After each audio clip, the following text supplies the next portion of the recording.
Bonjour à tous. Je vais vous donner quelques informations sur les ETI et puis sur le contexte dans lequel nous sommes, dans ces ETI qui sont en fait des entreprises de taille intermédiaire. Alors le nom est un petit peu insolite, mais il dit tout de même bien ce qu'il veut dire, c'est-à-dire que nous sommes un groupe d'entreprises qui ne sommes pas des petites entreprises, mais pas non plus des grandes entreprises, des entreprises de taille moyenne. Et en fait, la formule et l'identité de ces entreprises a été très clairement définie par le président de la République, Nicolas Sarkozy, en 2008, à un moment où finalement le statut des petites entreprises était bien connu, celui des grandes était connu aussi, mais il n'existait pas vraiment de carte d'identité des entreprises de taille intermédiaire, c'est-à-dire de celles qu'on n'avait pour l'instant pas nommées, mais qui comprennent de 250 à 5000 salariés et qui correspondent à ce qui est très largement présent en Allemagne, par exemple, ou dans d'autres pays d'Europe, qui est ce Mittelstand, ces entreprises de taille moyenne, qui sont d'ailleurs très souvent plutôt dans les territoires qu'en Île-de-France et qui sont très souvent industrielles et qui très souvent aussi sont des entreprises qui ont une historique important par rapport à des industries historiques qu'elles ont relayées et qui font leur activité d'aujourd'hui.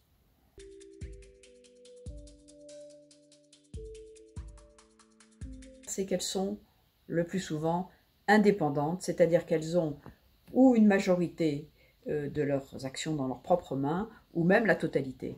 Et ayant cette indépendance, elles ont donc une réactivité, une agilité et une capacité à prendre des décisions qui est probablement la meilleure et qui permet donc des décisions rapides, des décisions adaptées au contexte, ce qui a été le cas de la crise de 2020. Et elles ont donc cette destinée qu'elles portent dans leurs mains qui leur donne beaucoup de liberté et beaucoup d'agilité. Alors que faisons-nous de ces caractéristiques principales que nous-mêmes, Tuan, nous avons, mais qui est absolument les lettres de noblesse de beaucoup des ETI en France? Qu'en faisons-nous? Qu'est-ce que nous pouvons en faire? Eh bien, d'abord, nous pouvons dire que nous sommes toujours fixés sur le long terme.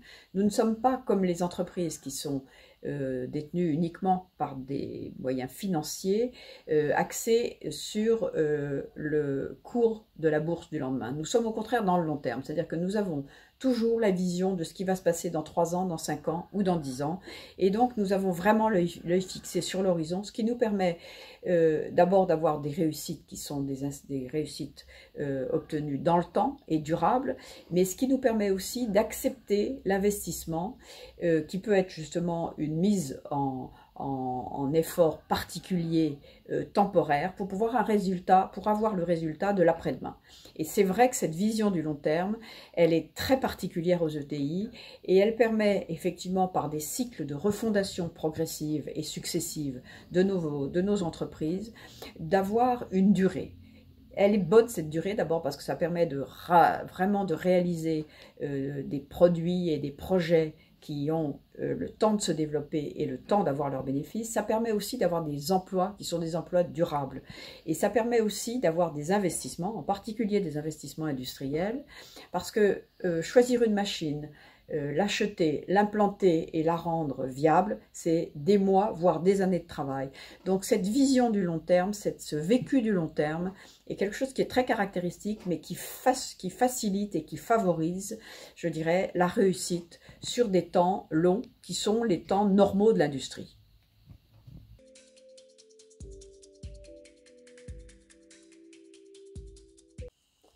Ce qu'on peut dire aujourd'hui, c'est qu'en France, nous manquons beaucoup de ces ETI. Et par rapport à l'Allemagne qui en a 12 000, nous n'en avons que 5 000. Et pourtant, elles sont indispensables dans la chaîne économique. Elles sont utiles parce qu'elles représentent très souvent des activités qui n'ont pas forcément pignon sur rue. Elles représentent quelquefois des marques qui ne sont pas très reconnues, mais elles représentent de l'emploi, de la modernité et de l'activité économique dans des tailles qui sont des tailles moyennes. Ce qu'on peut dire aujourd'hui, c'est que ces entreprises, au sortir de la crise, elles ont bien montré quelles étaient leurs qualités. Parce que la crise que nous venons de vivre depuis 18 mois, qui est une crise qui a été à la fois une crise sanitaire et une très vigoureuse, très violente crise économique, a montré que ces ETI, dans l'ensemble, ont bien résisté. Et donc, elles ont des caractéristiques de résistance, de volonté, d'énergie, de maintien de l'emploi et de maintien de l'industrie qui a été très important. Chez nous, Tuan, par exemple, nous qui sommes fabricants de dispositifs médicaux et qui sommes fabricants donc de genouillères, de bas de contention, de bandes médicales et de ceintures lombaires, eh bien effectivement nous avons pu constater un déclin immédiat au début du confinement de notre chiffre d'affaires. Et donc cette situation qui aurait pu se révéler absolument dramatique, nous l'avons, je dirais, à la force du poignet et grâce à l'énergie des collaborateurs surmontée, et nous nous sommes mis immédiatement à faire des masques barrières que nous avons pu développer en quelques semaines, c'est-à-dire ça a été quasiment une acrobatie sur le plan et de l'innovation et de la mise en industrie et de la commercialisation. Donc ce qu'on peut vraiment dire comme trait de caractère principal, c'est que ces entreprises sont des entreprises qui ont une vraie capacité à la résistance et à la traversée des tempêtes, ce qui a été notre cas durant cette année 2020.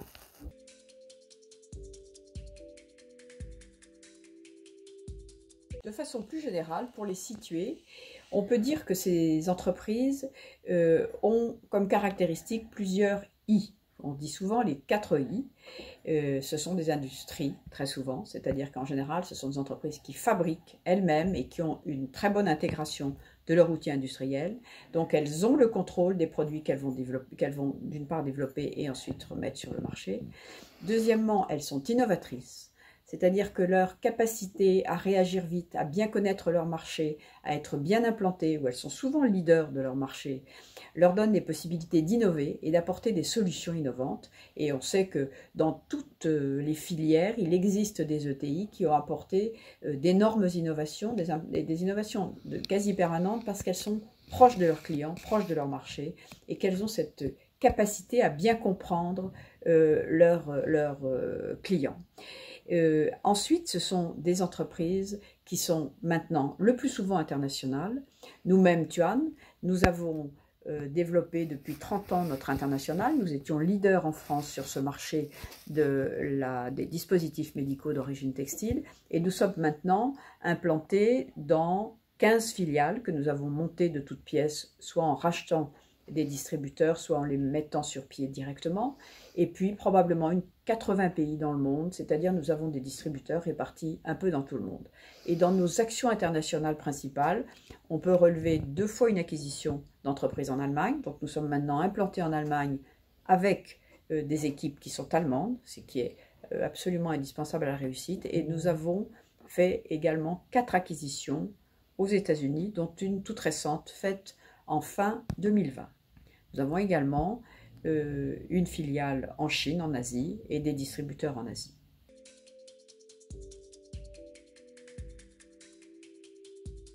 Quelle est la stratégie d'une entreprise comme la nôtre ou ces ETI que nous croisons? Eh bien, très souvent, c'est justement de développer leur leadership. Très souvent, elles sont leaders sur leur marché domestique, leur marché où elles sont nées, ce qui est le cas de l'entreprise Tuan, qui est leader depuis des années sur son marché de la santé en France. Et ce que nous voulons les uns et les autres, c'est progressivement acquérir des positions de leader dans d'autres pays un peu plus lointains, d'abord l'Europe, ce que nous avons fait, et puis progressivement de s'implanter sur des marchés qui sont beaucoup plus lointains et dont les caractéristiques elles-mêmes sont assez différentes. Pour nous, c'est les États-Unis aujourd'hui. Et donc, il y a un énorme travail, je dirais, de structuration de ce développement international, qui d'ailleurs est intéressant pour les équipes, parce que les équipes françaises, tout d'un coup, peuvent se trouver promues sur des territoires auxquels elles n'avaient pas pensé aller. Et donc, il y a une espèce d'intérêt professionnel à se déplacer et aller acquérir de nouvelles expériences dans d'autres horizons à l'intérieur du même groupe. Donc, stratégie de développement à l'international, stratégie d'investissement et d'innovation pour avoir de nouvelles solutions à proposer, nous, à nos patients. Nos patients, ce sont des pathologies, des malades qui sont porteurs de mal de dos, qui ont des problèmes de cicatrisation de leurs ulcères, qui ont des problèmes de troubles musculo-squelettiques, c'est-à-dire tous les problèmes sportifs, d'entorse, de fractures, d'arthrose. Donc, ce que nous nous efforçons de faire comme stratégie, c'est effectivement d'apporter des solutions nouvelles, innovantes, voire même digitales, à ces patients que nous traitons depuis longtemps, mais qui attendent de nous des solutions de santé de plus en plus modernes.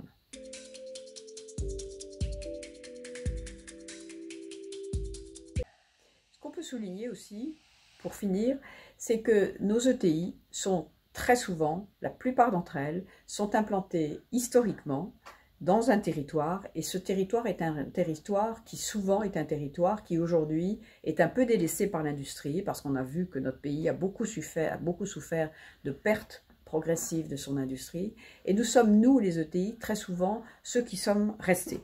Nous-mêmes, nous sommes implantés à Saint-Étienne, et il y a d'autres ETI implantés à Saint-Étienne, et nous avons donc, vis-à-vis de ce bassin d'emploi, de cette région Auvergne-Rhône-Alpes et cette ville de Saint-Étienne, nous avons vraiment un lien fort avec notre territoire, aussi bien bien sûr avec tous ceux que nous employons et nos collaborateurs qui viennent souvent de ce territoire, mais aussi avec le monde académique, le monde médical bien sûr. Il y a un CHU à Saint-Étienne avec lequel nous sommes en relation permanente. Nous sommes aussi très implantés dans les relations avec les écoles, avec les universités, et très souvent nous sommes soit accueillants d'apprentis, soit même intervenants auprès de certaines écoles pour donner des témoignages de ce que c'est que l'industrie. Donc nous sommes à l'intérieur d'un bassin d'emploi, des animateurs de ce bassin d'emploi, et nous avons donc véritablement un rôle territorial que nous n'abandonnons pas parce que nous sommes implantés là depuis si longtemps que cette fidélité au territoire fait partie de notre ADN.